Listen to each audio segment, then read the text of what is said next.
ng ating service, ang pangaral ng salita ng Diyos. Amen.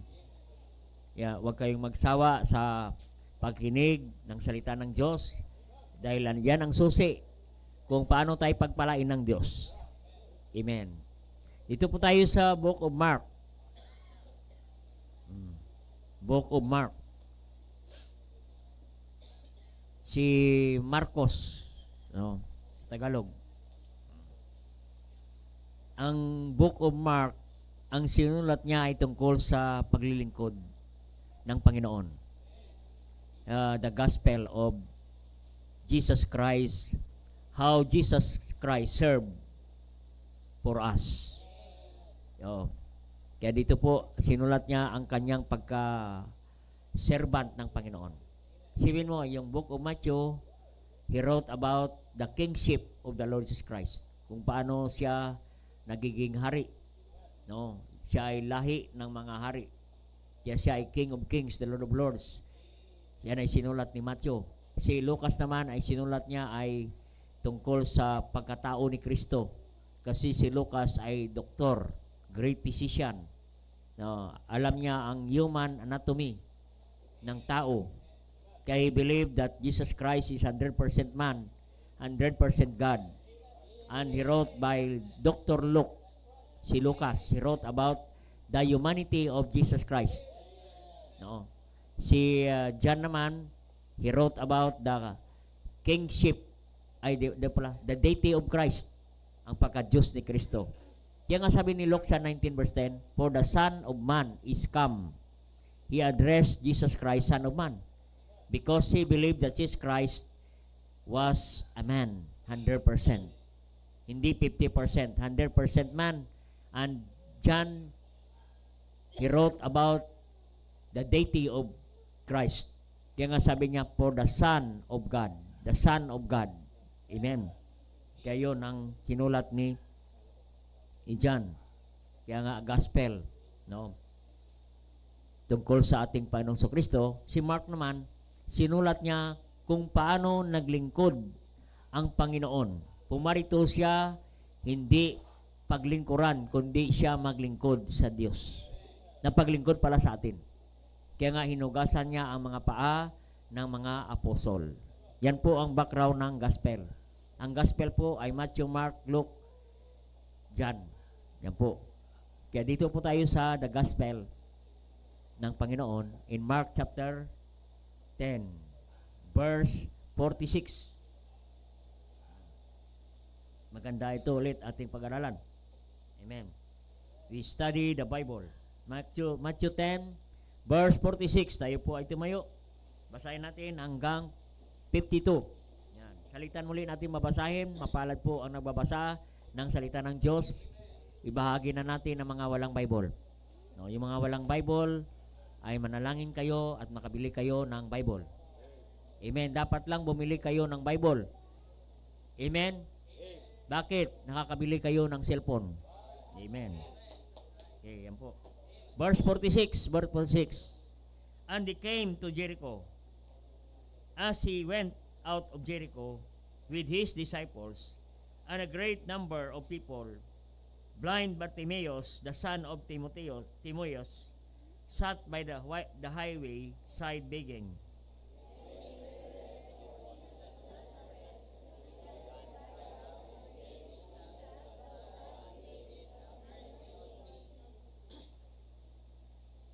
And many charged him, and he should hold his peace. But he cried the more great deal, the Son of David, have mercy on me.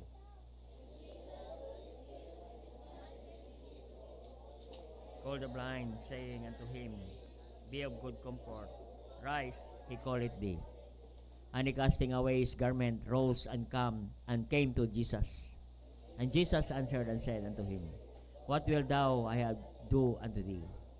The blind man said unto him, Lord, I might receive my sight. Sabay-sabay natin basahin. And Jesus said unto him, go thy way, thy faith hath made me thee whole. And immediately he received his sight and followed Jesus in the way. Maganda, no? Pagkatapos na siya nakakilala sa Panginoon, nakasumpong ng pagpapala ng Diyos, siya ay sumunod sa Panginoon. He followed Jesus in the way. Amen. O, yan po ang hinihintay ng Diyos. Kung ikaw ay tunay na ligtas, dapat ikaw ay sumunod sa Panginoon. Marami ang mga Kristiyano, sinasabi sila ay nakasumpong ng katotohanan, pero hindi pa sila sumusunod hanggang ngayon. Amen. Tayo muna ay manalangin.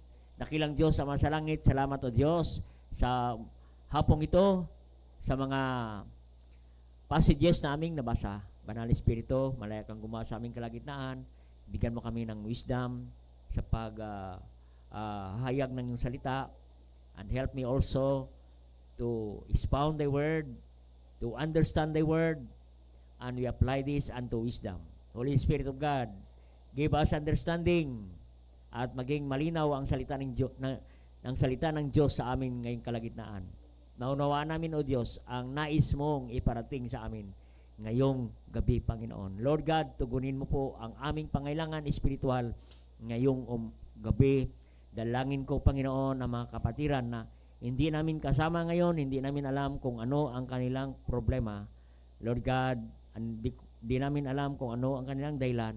Lord God, kausapin mo sila, Panginoon, na ang araw na ito ay para sa inyo, Panginoon. Kaya Diyos, lumalapit kami sa inyo, Panginoon. Nawa, pagpalay mo po ang marating ng salita ninyo at gamitin po ang lingkod. I am nothing, O God, without your power and guidance. Tonight, I'm good for nothing, O God. Holy Spirit of God, give us understanding and guidance. And busugin mo kami ng iyong salita ngayong gabi, Panginoon. At patawad anuman aming pagkukulang pagkasalalaban sa inyo. At nawa, Panginoon, ang pagpapala ninyo mula sa iyong salita ay aming makamtan ngayong gabi.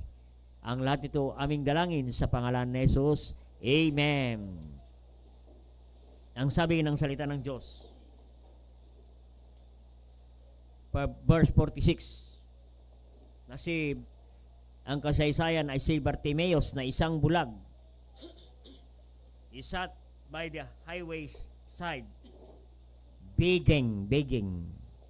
Amen, begging. No. Ang title ng mensahe natin ngayon, The Begging Christian. Amen. The Begging Christian. Amen. Kaya maganda, hindi dapat tayo ay begging Christian. Dapat maganda, the giving Christian. Kayo lang maglagay ng title yan.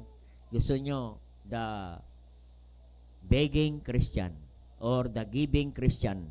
Puro tama yan. The beggar or giver Christian. Yan, mamili ka lang yan. Yan. Yan po ang title ng mensahe natin. Dito po sa ating binasa, ito ay kasaysayan ni Bartimeus. Sino ba si Bartimeus? Si Bartimeus ay isang bulag, na nagpapalimos doon sa tabi ng daan. Yan po ang begging, Siya ay anak ni Timaeus. Nabanggit yung tatay dito, At sabi ng Bible, he sat by the highway begging. Amen. Siya nakaupo lamang sa gilid ng daan para magpalimos. Amen. Makita natin ang bulag dito sa siyudad ng Jericho ay pangkaraniwan lamang. Amen. Pangkaraniwan. Amen. Parang ito ay epidemic sa Jericho, ang sakit ng pagkabulag. Amen. According to the Bible scholars, ang mga bulag sa Jericho is almost 100,000. 100,000. Amen. Cases na mga bulag. So sa panahon na ito, doon sa Jericho ay na panahon ito ng napakaraming bulag sa lugar na ito. Kaya makita natin ay ang pagiging bulag nila, ito ay naging hanap buhay na nila. Amen. Kaya naging hanap buhay na nila ang pagpalimos kung sino ang dumadaan. O mga dumadaan doon sa highway. Amen. Makita natin, nung narinig ng isang bulag na si Bartimeus, ang ating Panginoong si Kristo na dadaan, sumigaw ang bulag na ito na si Bartimeus. Anong sabi niya? Sabi niya, Jesus, son of David. Amen? No? Sabi niya, mahabag kayo sa akin. Amen? Siya ay nanalangin sa Diyos. Amen? Siya ay nakiusap sa Diyos. No? At sinasawa ito ng mga tao, ng mga disipulo. Ngunit lalo siyang sumisigaw ng malakas. Ang sabi niya, anak ni David, no, maawa ka sa akin. Aba, amen. At napansin ni Jesus. Amen. Ganun ang Diyos, amen.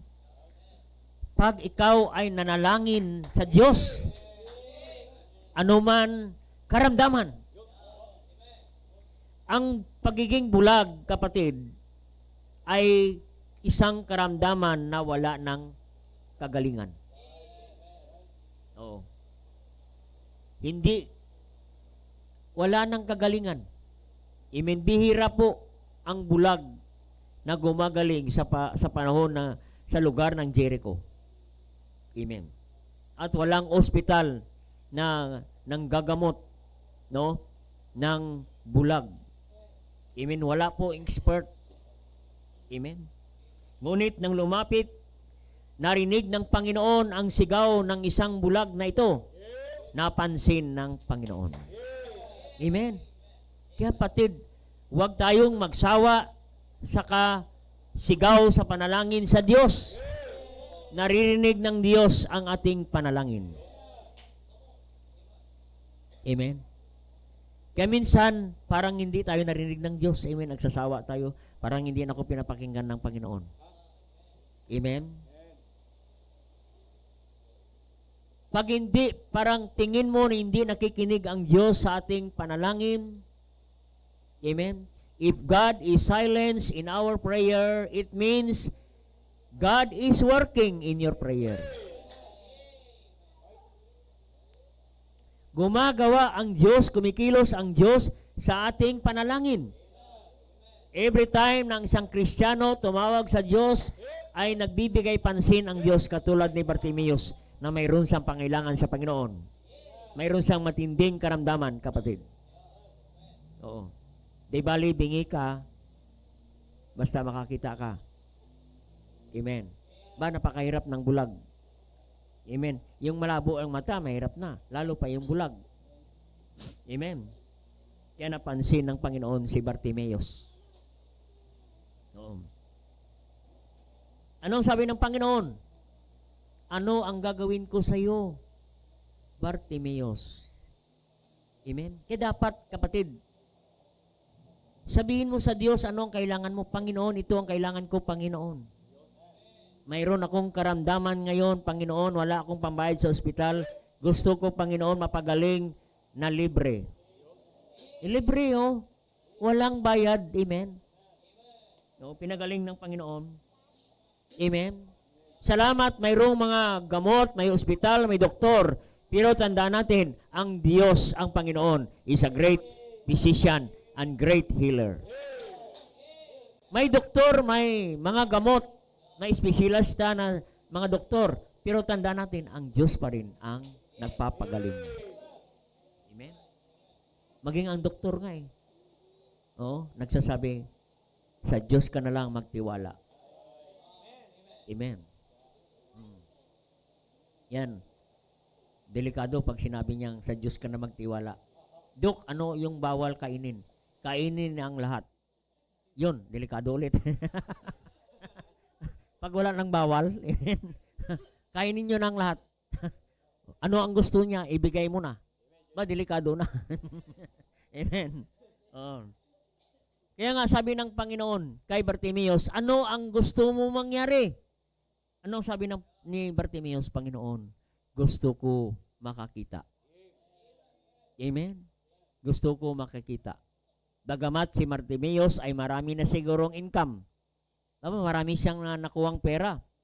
Pero hindi niya hiningi ang pera. Panginoon, bigyan po ko ng maraming pera. Mahalaga sa kanya ang paningin. Amen. Kaya sabi niya sa verse 52, tingnan natin, 52. And Jesus said unto him, Go thy way, thy faith hath made thee whole. Amen. Lumakad ka na. Humayo ka na. Amen. Dito sa Tagalog, go thy way. Humayo ka na. Ang ibig sabihin ng go, mag-soul winning ka na kasi nakakita ka na. Amen. Matagal ka na nakakita, matagal ka na nakasumpong ng katotohanan at mag-akay ka na, magdala ka na, maumayo ka na. Oo. Compel them to come. Mag-invite ka na ng mga bisita. Thy faith had made thee whole. Pero man, thy faith made thee whole. Hindi lang siya pinagaling sa pagkabulag niya, pati pagkabulag espiritual, siya ay pinagaling ng Panginoon. Makita natin, si Bartimeus, kapatid, ay hindi lang siya bulag physical, siya ay bulag din espiritual, kapatid. Yan po, no? Kaya ang bulag ay isang larawan ng isang taong makasalanan. Amen? Na hindi niya nakita ang liwanag, hindi niya tagpuan ang katotohanan, kapatid. Noong natagpuan niya ang Panginoon, siya ay nanampalataya sa Panginoon at siya ay pinagaling ng Panginoon. Thy faith made me thee whole. Amen? Kaya salamat sa Panginoon, hindi ka lang pinagaling physical, pinagaling ka pa spiritual. Ibig sabihin ng whole, ikaw ay naligtas. Amen? Nakakilala sa Panginoon ng katotohanan. Nasumpungan mo na ikaw ay dati sa dilim, tsaka diliman, nakasumpong ka ng kalinawagan. Amen? Nakita mo ang katotohanan. Amen? Kaya makita natin, kapatid, no? Makita natin ang kapangyarihan ng Diyos, no? Sa isang bulag na pinagaling ng Panginoon. Amen? Na ang taong walang pag-asa ay nagkaroon ng pag-asa. Amen? Kaya anumang klaseng karamdaman, walang imposible sa Diyos. Amen? Pag tayo nanampalataya sa Kanya. Amen? Ganon din tayo, kapatid. Minsan tayo ay nabulag ng katotohanan. Nabulag sa katotohanan. Salamat na sumpungan natin ang Panginoong Jesucristo. Nagkaroon tayo ng kagalingan. Nakasumpong tayo ng kaligtasan. Amen? Kaya nga sabi niya, humayo ka na dahil pinagaling na kita dahil sa iyong panampalataya. Amen? Kaya minsan tayo ay binulag ng kadiliman, ng dyablo. Sa 1 Corinthians 4:4, the God of this world blinded the minds of them that believe not the gospel. Amen? The God of this world, sino yun? Ang dyablo. Binulag tayo, kapatid. Anong pambulag niya? Material na mga bagay. Amen? No? Material na mga bagay. Tinakpan niya ang ating mga mata para hindi natin makita ang pagpapala ng Diyos. Ang nakita natin, pagpapala, material, physical, pera, ang hindi natin nakita, ang tunay na pagpapala, na mayroon kang kaligtasan, mayroon kang Panginoon. If you have Jesus, you have everything. Amen? Kaya maraming mga Kristiyano nabulag. Amen? Pag tinakpan mo ang dalawang mata mo ng pera, wala ka nang makita. Hindi mo na makita si kapatid, hindi mo na makita si pastor, hindi mo na makita ang salita ng Diyos, hindi mo na makita ang gawain ng Diyos. No? Kaya, katulad tayo ni Bartimeus. Ano si Bartimeus? Nung siya ay bulag, nakaupo sa daan, nagpapalimos. Ngunit nung nakatagpo siya ng ating Panginoong Jesucristo, siya ay sumunod. Ano? Siya ay sumunod. Sabi ng salita ng Diyos, and follow Jesus in the way. Sumunod siya sa Panginoon. Kaya nga ang tunay na nakasumpong ng kaligtasan, ng katotohanan, sumusunod yan sa Panginoon. Ang mga alanganin sumunod sa Panginoon, ay alanganin din yan ng kaligtasan. Baka hindi ligtas yan. Amen. Kasi lagi siyang alanganin. Itong bulag na ito na pinagaling ng Panginoon, o hindi na siya nagdududa, sumunod sa Panginoon. Binigay niya na ang kanyang buhay sa Panginoon. No? He followed Jesus in the way. Amen? Kaya makita natin, kapatid, no? Nung nakatagpo siya ng Panginoon, no? Na dati siya nagpapalimos, nangingi. Ngayon, siya ay nagbibigay na. Amen. Hindi mo na siya makita doon sa highway nagpapalimos. Siya ay namimigay na. Sumusunod na sa Panginoon. Kasama na ng Panginoon. Kaya makita natin, kapatid, the beggar became giver. Amen? Kaya the beggar became giver. Kaya saan ka dyan? Are you beggar until now, or are you giver in the Lord's work? Amen. Bakit may mga Kristiyano hanggang ngayon beggar pa rin? Hindi sila giver. Siyempre, kung hindi ka giver, ikaw ay beggar. Dalawang klase lang, amen. Pero kung ikaw ay matapat na Kristiyano, hindi ka magpapalimos. Sinabi yan ni David sa Psalm 37 verse 25, mula ako'y bata hanggang ako'y tumanda, hindi ako nakakita ng matapat na Kristiyano na nagpapalimos ng tinapay, begging bread. Pati ang kanyang mga anak, mga apo, hindi nagpapalimos ng tinapay. He said, not begging bread. Biro mo yan, kapatid. O, pag ikaw pagpalain ng Diyos, pati apo mo pagpalain ng Diyos. Amen. O, pag ikaw ay maramot, hanggang mga apo mo maging maramot din. Pag ikaw ay maramot, maghihirap ka, sabi ng Bible. Amen. So, hindi sila nagpapalimos ng tinapay, ng bread. Bakit ka magpalimos ng bread? Ay marami kang bread. Amen. Oo. Noong Saturday, napakaraming bread. Amen. Diba, ibang klase na bread. Oo, may bagong luto na bread. Amen. May panis na bread. Sinama-sama. Masarap. Amen. Yan tinatawag na pudding. Amen. Ang pudding, ang mga panis na tinapay, sinabagsama mo yan at lagyan mo ng asukal, napakasarap. Amen. Nag-aagawan. Amen. Kaya salamat sa Panginoon. No? Bakit may mga Kristiyano nagpapalimos pa rin? Beggar. No? Bakit kaya may beggar na Kristiyano? Yan. Why Christian are begging bread? Number one na. Oo. Number 1 na tayo. Why Christian begging? Number 1, lack of wisdom. Amen. Lack of wisdom. Anong ibig sabihin ng wisdom? Wisdom is the application of knowledge, and the source of wisdom is the Word of God. Ang ibig sabihin, ang wisdom ay walang iba kundi salita ng Diyos. Aba, narito na ang salita ng Diyos. Amen. Ang sabi ni James sa James chapter 1 verse 5, if you lack wisdom, ask God. Amen. If you lack wisdom, ask God. Amen. Alam mo, ang mga kapulisan natin, every time yan sila may operation, oo, mingi siya sa akin ng prayer. Pastor, pag-pray mo ko, Pastor, mayroon kaming mayroon kaming operation ngayon.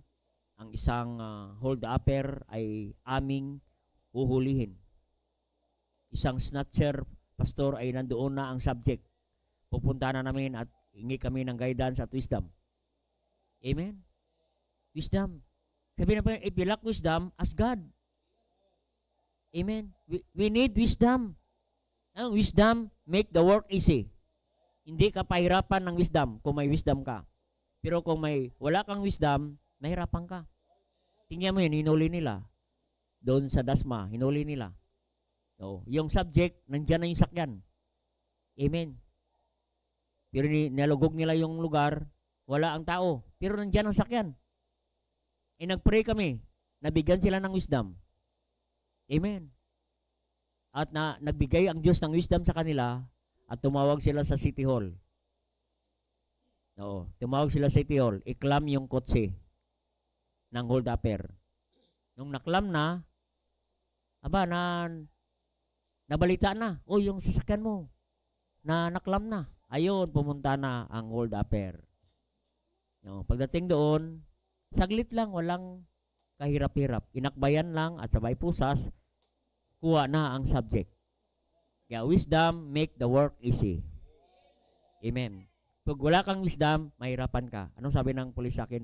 Pastor, salamat po. Binigyan ako ng Diyos ng wisdom. Walang kahirap-hirap. Paano mo nahuli? Inakbayan ko lang, huli na. Amen. Amen. Makita mo? That's the work of wisdom. If you lack wisdom, ask God. And wisdom is the application of knowledge. Kaya malaga ang wisdom. No, para ikaw pagpalain ng Diyos, hindi ka maghikaos, hindi ka magdarahop, ikaw ay maging masagana at pagpalain ng Diyos. Amen. No, anong sabi ng Proverbs? The book of Proverbs is the book of wisdom. No. If you read the Bible, the book of Proverbs, every day, isipin mo yan, 31 chapter. Good for 1 month. If you read 1 book a day, you can read 1 month. And you learn so many wisdom na ma-apply mo sa iyong buhay. Amen? Dito po, it will teach us how to live right and how God bless your life. Amen. Anong sabi niya sa Proverbs 1? The Proverbs of Solomon, the son of David, king of Israel. Amen. Kaya si Solomon naging hari. Si David naging hari. Bakit? Because of wisdom. Amen. Ama, hindi ka pwedeng maging hari kung wala kang wisdom. Amen. Kahit barangay tanod, kung wala kang wisdom, walang kukuha sa iyo barangay tanod. Amen. Amen. Wala kang kalaman eh. Amen. No? Ay hari ito. Kaya may wisdom. Amen. Kaya gusto natin maging opisyal, pero wala naman tayong wisdom. Amen. Sabi dito, napakalaga, verse 2, to know wisdom and instruction, to perceive the words of understanding. Aba, maganda. Malaman mo yung wisdom. Makuha mo ang wisdom ng Diyos. Amen. Amen. Biro mo yan, makuha mo yung kaalaman ng Diyos. Amen. Kaya sabi ni Paul sa book of Philippians 2:5, let this mind be in you, which is in Christ Jesus. Aba, maganda. Ang utak ng Diyos na sa iyo. Yan tawag na wisdom. Amen. Ang sabi niya, to know wisdom and instruction. Amen. Ang wisdom ng Diyos, ang kanyang salita, nandyan ang kanyang instruction. Amen. To perceive the words of understanding, para maunawaan mo. Amen. Kaya ang salita ng Diyos, hindi natin binabasa, ina-apply pa, ina-expound pa, paano natin ma-apply sa ating buhay. Kaya kapatid, many Christians are begging because of lack of wisdom. Amen. Kung may wisdom ka, hindi ka begging. You are giving, Christian. Amen. Kaya to know wisdom, makuha mo ang kaalaman, makuha mo ang karunungan. Amen. Kaya nga sabi nila, ang karunungan ay kayamanan. Amen. Oo. Ang karunungan ay kayamanan. Kahit mayaman ka, kung hindi ka marunong, mawala ang yaman mo. Pero kahit mahirap ka, kung ikaw ay marunong, yayaman ka. Amen. Yan po. Wisdom at pagkaunawa ng salita ng Diyos, yan ang understanding. Ba, hindi lang dapat ka makinig ng salita ng Diyos. Listen carefully and understand the Word of God. If you understand the Word of God, you can apply the wisdom of God. Eh pag na-apply mo na, kapatid, yan na. Mag-aani ka na ng pagpapala. Kaya mahalaga, maunawaan mo ang salita ng Diyos. Hindi ka lang basta nakikinig. No. At hindi basta-basta lang alam mo ang salita ng Diyos. Ang kailangan, kapatid, ay i-apply mo ang salita ng Diyos. Sundin mo ang salita ng Diyos. Amen? Kahit yung doktor, amen? Oo. Nagpa-doktor ka, nagparesita ka, pagkatapos hindi mo sundin ang instruction ng Diyos, ay, hindi ka gagaling. Amen? Pag nagsulat ang doktor, pera na yan. Pagsulat niyan, pera na. Pag bibili mo yan, ito ang resita ko sa iyo. Ito ay ilagay mo yan sa likod kasi ang likod mo ay namamaga na. Yan, itapal mo yan sa likod mo. Pag uwi, tinapal yung resita. Pagbalik, Dok, bukol pa rin. Anong ginawa mo? Yung sinulat mo, nilagay ko sa likod. Hindi ka sumusunod sa instruction. Dapat ang nalagay sa resita, bibilin mo yan. At i-news mo sa likod. Huwag yung papel na resita. Amen. Kaya damalaga na maunawaan mo ang salita ng Diyos, ang wisdom. Amen. Baka mali ang application mo, wala kang pagpapala na makuha. Amen. Kaya makita mo sa verse 3. Verse 3. To receive instruction. Amen. To receive instruction. Makita natin, no? To receive instruction. Kaya dito po sa church, every time you come to this church, you receive instruction. You hear instruction from the Word of God. We preach pure Word of God. And pure Word of God is God's instruction to you. Kung paano kung wala ka sa Sunday service, nagbigay ang Diyos ng instruction. Nang instruction pala ng Diyos, para na sa'yo, ang mensahe na yan, para na sa'yo, ay wala ka. Sa sunod na linggo, attend ka, iba ng instruction para na sa iba. Ay wala, kapatid, no? Sinayang mo, no? Sabi niya, kaya to know wisdom. Sabi dito, to receive instruction. Tanggapin mo. Kunin mo ang instruction ng Panginoon. Ano pa? Justice. Justice, yan. Ituro sa'yo ang paraan ng pamumuhay. Justice, tamang pamumuhay. Ituro niya sa'yo ang justice, tamang pamumuhay yan. How to live right. How to give right. How to serve right. Pagpalain ka ng Diyos. Amen. Turuan ka ng tamang paraan, matuwid na paraan ng klaseng pamumuhay. Amen. Pamumuhay na may Diyos at may salita. No, yun pa. Justice and judgment. Maganda itong judgment, amen? Makuha mo yung tamang desisyon sa buhay. Kasi delikado. Amen. What is your decision today? That is your life tomorrow. Kaya mahalaga yung judgment. Amen. Yan ang nilingi ni Solomon, Lord, give me wisdom how to judge what is evil and what is good. Malaman mo lang yung mali at tama. Aba, kapatid, blessing na yan. Amen. Isipin mo, gumagawa ka, hindi mo alam, mali palang ginagawa mo, hindi ka pagpalain ng Diyos. Instead na pagpapala, palo. Imbis na pala, palo. Amen. Yung pala, ipalo sa'yo. Amen. Yan ang mangyari sa atin, kapatid. Oh. Kaya, kapatid, no? Equity. Ano equity? No. Ituro sa'yo ang tama. An equity. Amen. Anong equity? Blessing ng Diyos. Anong word na equity? Means you are faithful. Maging faithful ka. Pag ikaw ay faithful, pagpalain ka. Equity.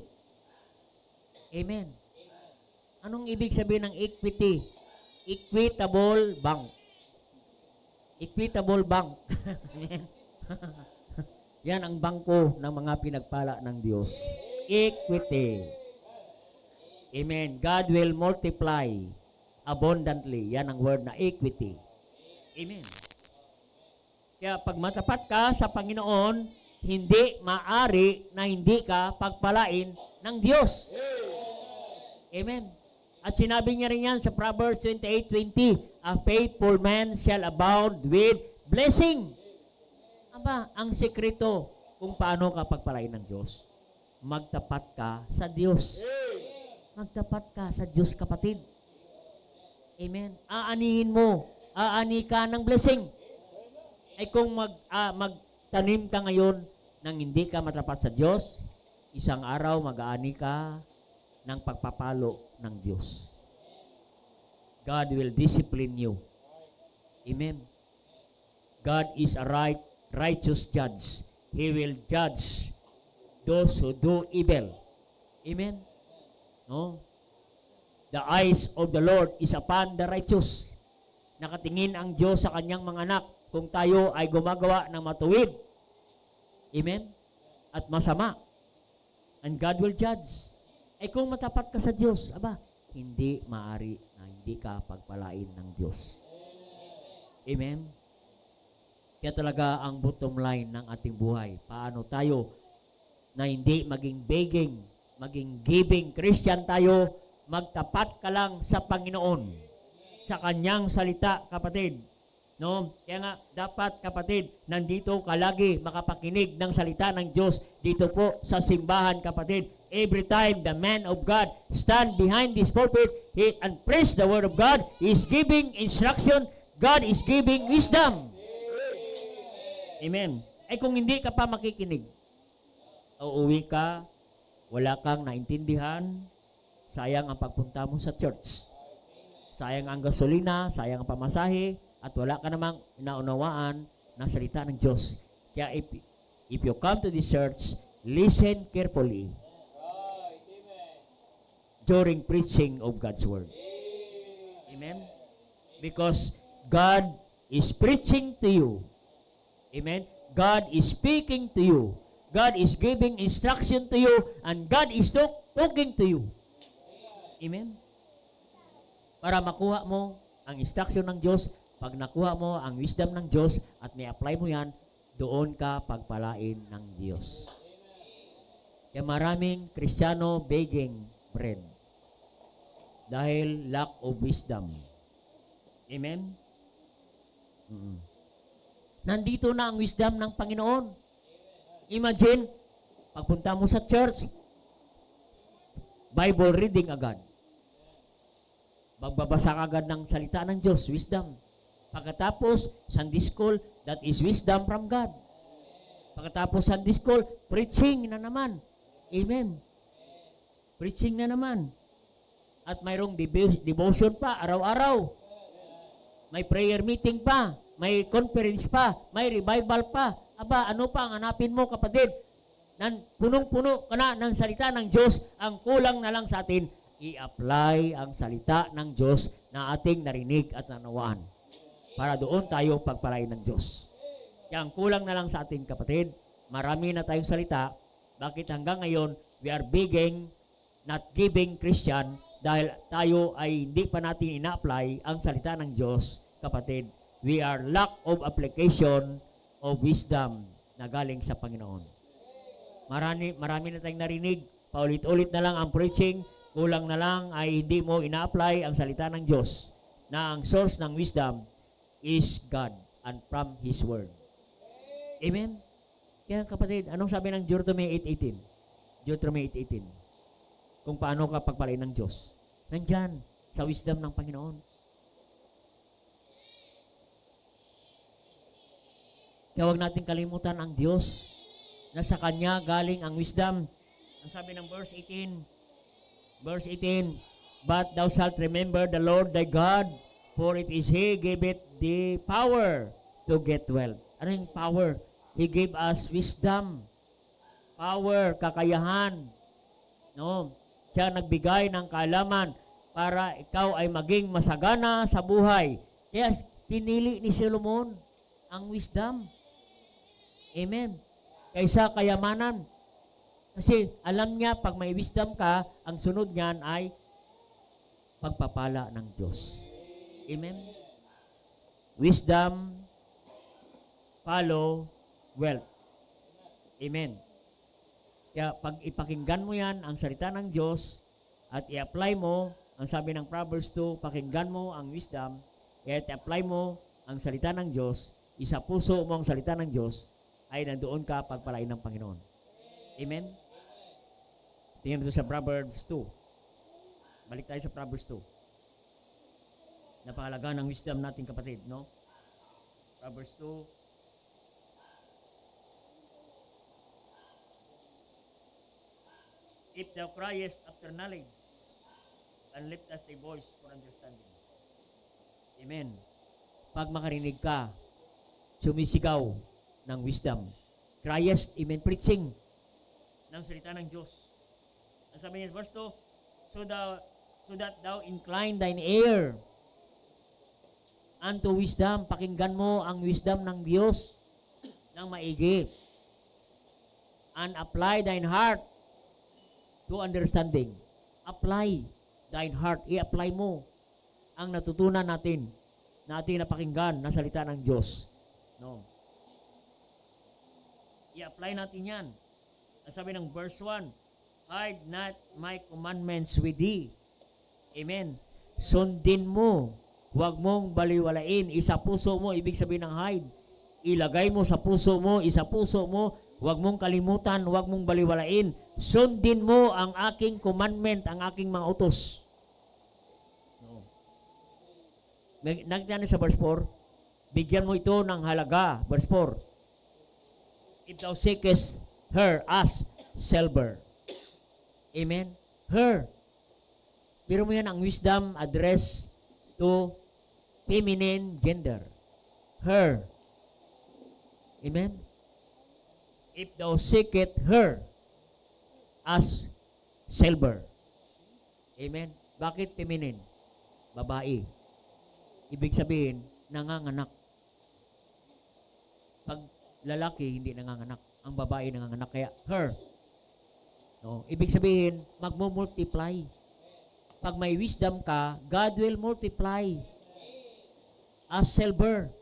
Bigyan mo ng halaga katulad ng pera. Amen. Minsan, isip natin hindi tayo makadalo sa church dahil walang pera. Bigyan natin ng halaga, higit sa pera, ang wisdom na marinig natin mula sa salita ng Diyos. Amen. Sundin lang natin yan, kapatid. O, at unawain, i-apply mo yan, ang narinig mo na salita ng Diyos, at magtapat ka sa salita ng Diyos, ay doon ka pagpalain ng Panginoon. Amen. Magtapat ka lang sa kanyang mga utos. Hide not my commandments. Isa puso mo, huwag mong baliwalain. Sundin mo ang aking mga utos. Amen. Magtapat ka. Sundin mo ang utos. Magtapat ka sa pananambahan dahil yan ay utos ng Diyos na huwag mong pabayaan ang pagtitipon dahil tayo ay nagpapalakasan sa isa't isa. Hebrews 10:25, not forsaking the assembling of ourselves together, as manner of some is, but exhorting one another. Manner, gawin nating ugali. Maging ugali na natin ang pagpunta sa church. Kasi pag ugali mo na ang pagpunta, pag-attend sa service, hindi ka na kailangan i-message pa, hindi ka na kailangan i-text pa, hindi ka na kailangan i-remind pa, dahil habit mo na, manner mo na, pag-uugali mo na ang pagdalo sa simbahan. Amen. Sundin mo lang yan. Amen. Ay, paano kapag palain ng Diyos? Ay, wala ka lagi sa service. Wala ka lagi sa pananambahan. Amen. Pag dumating ka, late ka pa. Ikaw kaya Diyos? Ikaw kaya Diyos? Subukan mo, ikaw Diyos. Kung pagpalain mo isang Kristyano na ganyan. Amen. Urong-sulong. Parang ayaw magsimba, ayaw gumising. Hindi ka pagpalain ng Diyos, kapatid. Oo. Don't expect blessing kung hindi ka matapat sa Diyos. Kasi sabi ng Biblia, a faithful man shall abound with blessing. Kaya nga maraming Kristyano, nagdarahop, nahihirapan, begging bread. Ano ang dahilan? Hindi ka faithful sa Diyos. Amen? Hindi natin pwedeng dayain ng Diyos. Amen? No? No? Kaya nga huwag mong pabayaan ang pagtitipon. Amen? Kaya makita natin kapatid, no? No? Ang problema natin, hindi tayo sumusunod sa kanyang salita. Amen? Isipin mo, hindi ka ma-absent sa trabaho. 6 days ka sa trabaho. Kompleto ang attendance mo sa trabaho. Sa church, 1 beses ka lang sa 1 linggo, mas marami ka pang absent kaysa present. Amen. Ay, paano ka pagpalain ng Diyos dyan? Amen, Lord. Pasaganahin mo ko, Panginoon. Pagpalain mo ko, Panginoon. Ay, kung ikaw, Diyos, ibalik natin, ikaw, Diyos. Amen. Matutuwa kaya ang Diyos. Amen. Kaya ang attendance natin kulilat. Amen. No, sa opisina, wala kang absent. Maaga ka pang gumigising. Pag sa church, ayaw mo nang bumangon. Aba, paano kapag pagkatiwalaan ng Diyos ng pagpapala niyan? Amen? Amen? Ang sabi niya, if you are faithful in few things, I will make you ruler over many things. Pag matapat ka sa maliit na bagay, maliit na oras, maliit na bagay yan, kapatid, magtapat ka lang sa Diyos. Pamalain ka pa, bibigyan ka pa ng mas marami, many rulers, many things. No mo? Na hindi ka pa umatin ng prayer meeting. Na ang prayer meeting ay sa Biblia yan. Amen. Acts chapter 3. Acts chapter 3. Ang prayer meeting ay sa Bible. Amen. Chapter 3 verse 1-2. And Peter and John went up together in the temple at the 9th hour of prayer, being 9th hour. Amen. Ang 9th hour ay alas 3. Amen. Tayo alas 6 na. Alas 3 ng hapon, prayer meeting na. Doon. Pero nandoon sila sa templo, kapatid. No? The hour of prayer. Amen. Kaya malaga ang prayer meeting. Amen. Oo. Marami kang pangailangan, pero wala ka sa prayer meeting. Dapat, marami kang pangailangan, dapat sa prayer meeting ka.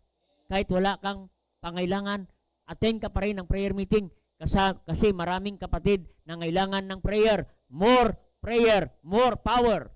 Ay isa ka sa bahagi na nalangin. Amen? May kapangyarihan ng ating panalangin. Amen? Magtapat ka lang sa Diyos. Amen? Magtapat ka lang sa pagbibigay. Anong sabi ng Panginoon? Bring all the tithes into the storehouse. Magtapat ka lang. Amen? Bring ye all the tithes. Ay paano? Dumating ka sa church, ang tithes mo, hindi kumatin ng Sunday. Pagdating mo ng Sunday, may bawas na. Amen. Nabawasan mo na ang tithes. Amen. Aba kapatid, magtapat ka lang sa pagbabalik ng ating tithes. Anong sabi ng Malakay chapter 3? No?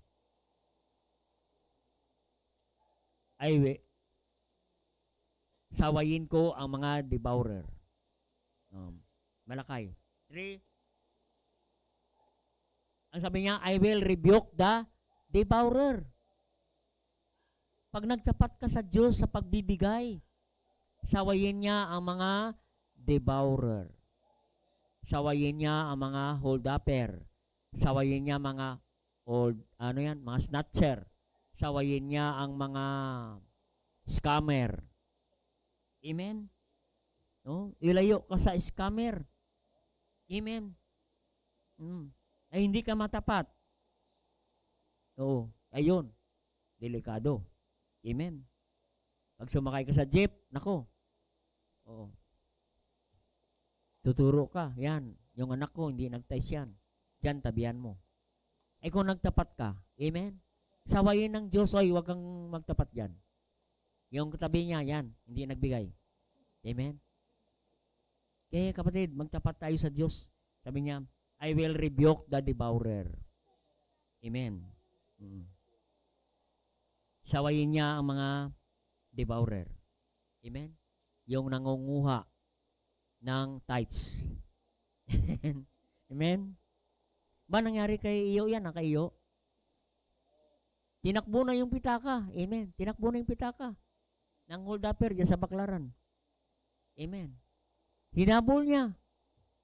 Kinausap ng Diyos, ibalik mo yan. Balik mo yan. Binalik.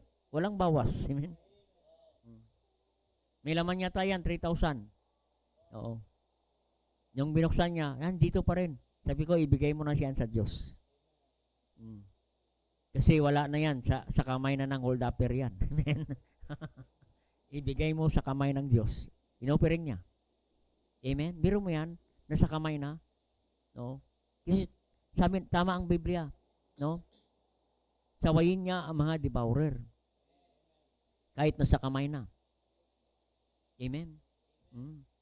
Merong isang kapatid, hindi niya binigay ang kanyang tithes.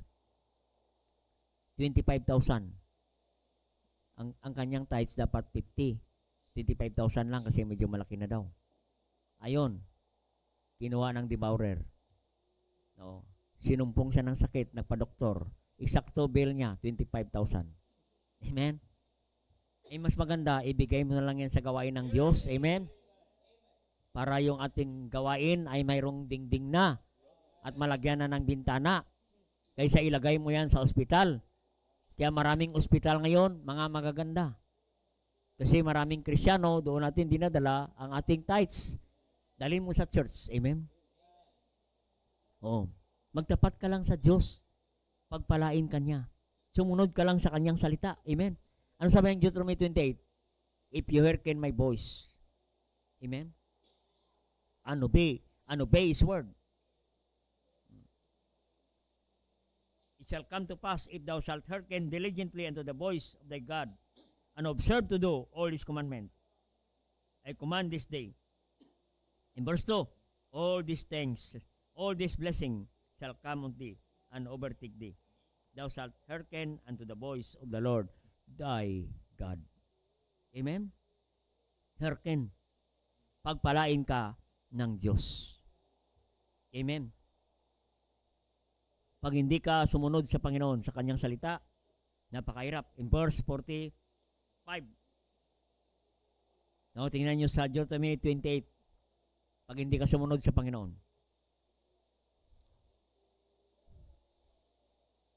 Pag hindi ka sumunod sa Panginoon. Verse 45. If ye hearken not His voice.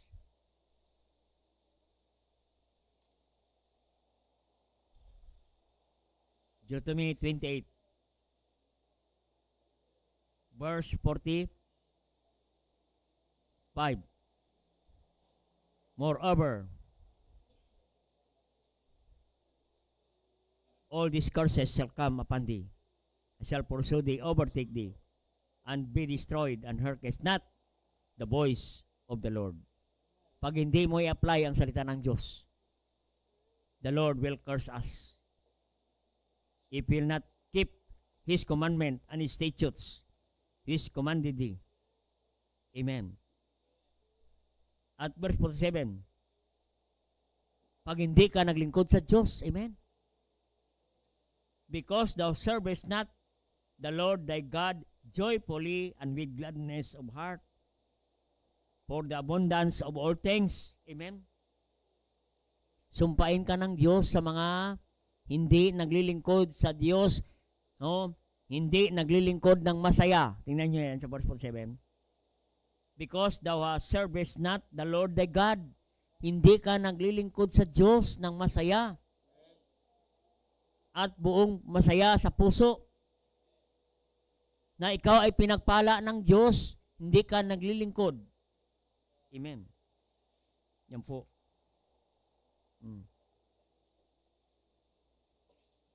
Kaya hindi tayo i-bless ng Panginoon. Amen. Sa verse 47. Amen? At sabi rito sa verse 53. Verse 53. And thou shalt eat the fruit of thine own body, place thy son and thy daughters. No? Makita natin kapatid, no? Thou shalt eat the fruit of thine own body, the flesh of thy son, thy daughters, hath given thee in the siege of straight, and thine enemies shall distress thee. Aba, kapatid, makita natin, no? No? Maging maramot. Kahit mabait na tao, maging maramot sa atin. Amen. Yan po. At maghihirap ka, sabi ng Biblia. Ito ang naranasan ng Israelite. Amen. Naghirap po sila, nagpapalimo sila, nagutom sila. Makita natin, imagine, kung ating binasa kanina, pati ang mga anak nila, yan po, kinain na nila dahil sa gutom. Nakalungkot yung ganun, amen? Sister, bukas, ang anak mo naman ang ating ulam. Kasi sa sunod na araw, palit-palit tayo, akin naman ang anak. Ganon sila kahirap, amen? Oh. Kaya ayaw ng Diyos na ganon, kapatid. Ang nais ng Diyos, sumunod tayo. Ayaw niya na tayo magdarahop, maghihirap. No, ang sabi ng verse 54, no, kahit mababait na tao, maging maramot sa atin. Amen? Kaya lack of application of wisdom. Kaya malaga ang wisdom, kapatid, na galing sa Diyos. Amen? Mahalaga ang wisdom. Kaya, kapatid, every time you come to this church, listen carefully and understand the book of wisdom, the word of wisdom behind this pulpit, and obey His commandment, and be faithful to the Lord. Be faithful in our worship, be faithful in our giving, be faithful in soul winning, be faithful in prayer meeting. Subukan mo lang yan, kapatid, kung hindi tayo pasaganahin ng Diyos. Why many Christian begging, not giving? Because lack of wisdom. No application of the Word of God. Kaya i-apply lang natin yan, kapatid. Ano man ang ating napakinggan, pakinggan mo ng maigi. Isa puso mo, huwag mong baliwalain. Hindi maari na hindi ka pagpalain ng Diyos. Kaya we need wisdom. Amen. Doon tayo pagpalain ng Panginoon. Magtapat ka lang sa Diyos, kapatid. Sa ngayon, dumaan ka sa pagsubok, marami kang problema, magtapat ka pa rin sa Diyos. Dahil ang iyong katapatan, isang araw, mag-aani ka ng pagpapala mula sa Diyos. Amen? Mag-aani ka. Last verse nating babasahin. Dito ko na, in Galatians 6:9. Galatians 6:9. For he that soweth to his flesh shall reap corruption, but he that soweth to the Spirit shall Spirit reap life everlasting. Kaya sabi ng verse 9, let us not be weary in well-doing. Sundin mo lang ang tama, well-doing. In due season, we shall reap if we faint not. Kaya huwag kang magsawa sa pagsunod sa Panginoon. Huwag kang sumuway sa Panginoon. Huwag kang pasaway sa Panginoon. Sumunod ka lang sa Panginoon. At doon ka pagpalain ng Panginoon. Pagpalain ng Diyos ang iyong pamilya. Pagpalain ng Diyos ang iyong pinansyal. Pagpalain ng Diyos ang iyong opisina. Saan ka man, God blessed the man. Saan ka man ilalagay ng Diyos, pagpalain ka ng Panginoon. Amen? Surely my goodness and mercy shall follow me all the days of my life.